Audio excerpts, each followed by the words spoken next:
હોળી તહેવારના અઠવાડિયા પહેલાં જ હોળાષ્ટક બેસી જાય છે અને આ હોળાષ્ટક એટલે હોળીના 7 દિવસ પહેલાં જ ભગવાન શ્રી દ્વારકાધીશના મંદિરની પરંપરા મુજબ ભગવાન શ્રી દ્વારકાધીશની મુખ્ય 2 આરતીની અંદર અબીલ ગુલાલની છોડો ઉડાડીને ભગવાન દ્વારકાધીશને અઠવાડિયા સુધી ફૂલડોલ ઉત્સવ જે છે એ ઉજવવામાં આવશે.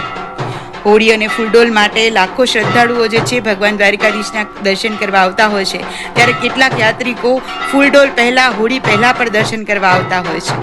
તો આ લોકોને પણ હોળી અને ફૂલડોલનો લાભ લઈ શકે, ભગવાન દ્વારકાધીશના દર્શન કરી શકે એ માટે થઈને હોળાષ્ટકની અંદર હોળાષ્ટકની શરૂઆત થતાં જ ભગવાન શ્રી દ્વારકાધીશને અબીલ ગુલાલની છોડો સાથે અઠવાડિયા સુધી ફૂલડોલનો ઉત્સવ જે છે એ પૂજારીશ્રી દ્વારા ઉજવવામાં આવે છે.